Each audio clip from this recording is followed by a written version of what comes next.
Hello students, in this class of ours we are going to study what is gravitation.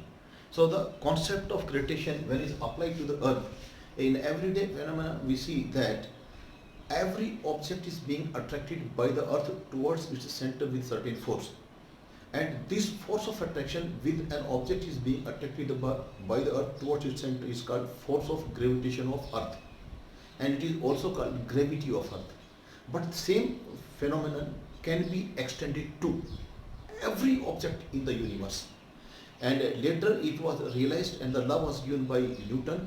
Newton said that in this universe every object attracts every other object towards itself. Every object in the universe attracts every other object towards itself with certain force. With certain force. So this was the law of gravitation given by Newton, and the force with different objects attract with each other towards each other.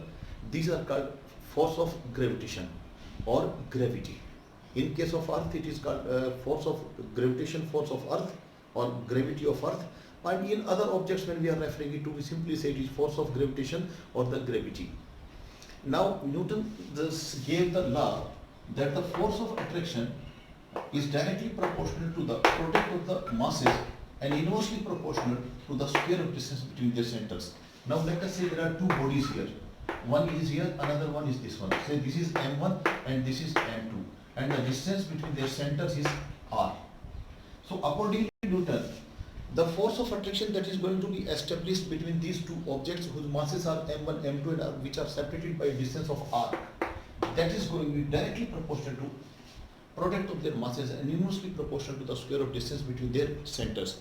This was the law given by Newton, and this is also called universal gravitational law. And it is called universal gravitational law because this is applicable for everything in the universe. Every object in the universe, whether it is small or big, whether it is terrestrial or celestial, it is applicable. So we call it universal gravitational law. Now the force of attraction or the force of attraction of the earth is responsible for certain phenomena to happen, like the rainwater always comes down. This is because of the gravitational pull of the earth, and it is the gravitational pull of the earth which is able to bind the atmosphere to the around the surface of earth. Also the flow of water in the rivers is because of the gravitational pull of the earth, and we remain firmly footed. We don't walk floating. We remain firmly footed on the surface of earth and are able to walk. That again is because of the gravitational pull of the earth. So having talked about this, now we will see further that this proportionality can be changed into equality by putting a constant and M1 M2 upon R square. So to change proportionality into equality, we have put capital G. This is a constant, and this is called universal gravitational constant. So right at outset we will try to find out what are the units of this. So for finding out unit, what I will do is I will keep G this side, and other quantities I will transpose other side of sign of equality. So if I write it like this, F into R square M1 M2. Now see, we can visualize here. We can visualize here that G, for G, the units must be force. Unit of force is Newton. R is distance, and the unit SI unit is meter, and it is square of that. So we can write Newton meter square, and also mass into mass. So this is kg square. So this is unit. Newton meter square upon kg square is unit of the gravitational constant of gravitational constant. Please do remember, this is not same as small g, that is acceleration due to gravity, whereas this is a universal gravitational constant. And universal gravitational constant unit we have found out is Newton meter square upon kg square. Now we will also try to define so as to what this universal gravitational constant is. For defining that, what I will do is I will rub everything else and I will keep only this expression.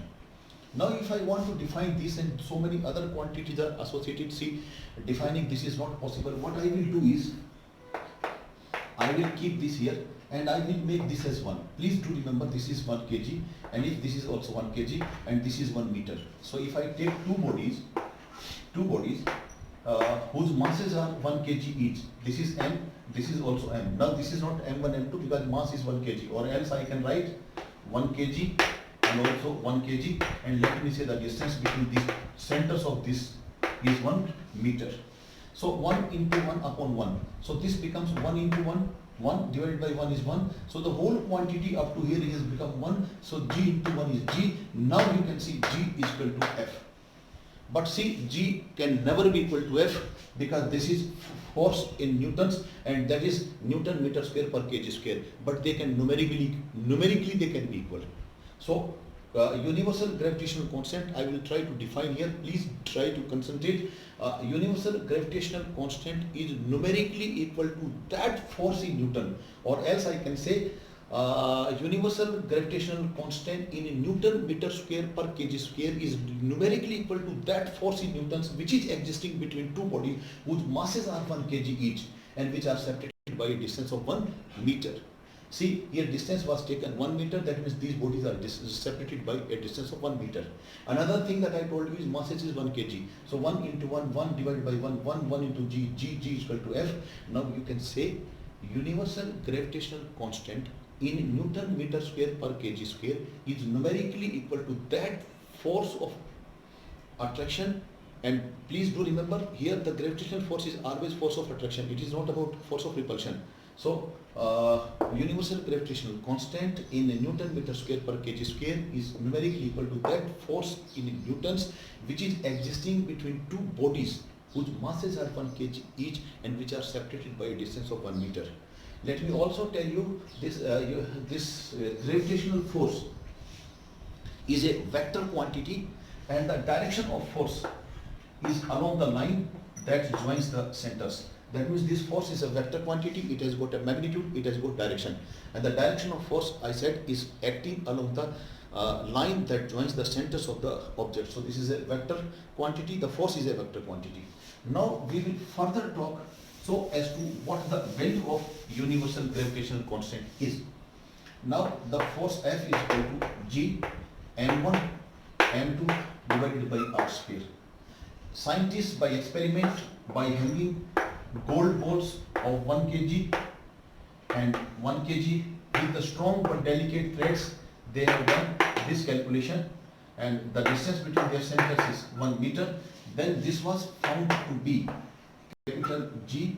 The value of this was found to be 6.67 into 10 raised to power minus 11 Newton meter square upon kg square. So when two bodies were taken having mass 1 kg each and which were separated by a distance of 1 meter, the force between them was found to be 6.67 into 10 raised to power minus 11 Newton. The force was found to be these many newtons. But universal gravitational constant could be, I said it is numerically equal to that force in newtons which is existing between such bodies whose masses are 1 kg each and which are separated by a distance of 1 meter. So that force in newtons, when is referred as Newton meter square per kg square, becomes the gravitational constant. So the unit we have seen Newton meter square per kg square for universal gravitational constant, and also we have seen its value 6.67 into 10 raised to power minus 11 Newton meter square per kg square, and this is the force numerically equal to that force of attraction which is existing between two bodies whose masses are 1 kg each and are separated by a distance of 1 meter. Now another thing that I want to tell you here is sometimes this quantity is referred as 6.7 into 10 raised to power minus 11 Newton meter square per kg square. So precisely if you want to exact quantity you want to refer, it is 6.67, but this is usually referred as 6.7 into 10 raised to power minus 11. So that's all about the introduction of the gravitation. What is gravitation between the different objects? The gravitational law that we have defined, it is universal because it is applicable to all the objects, small or big. Also it is applicable to all the objects whether they are terrestrial or celestial. This is always the force of attraction. Force of attraction is a vector quantity. Here the direction of the force is along the line that joins the centers of the body, and magnitude we have seen. So this is all about. Next we'll see in the next class.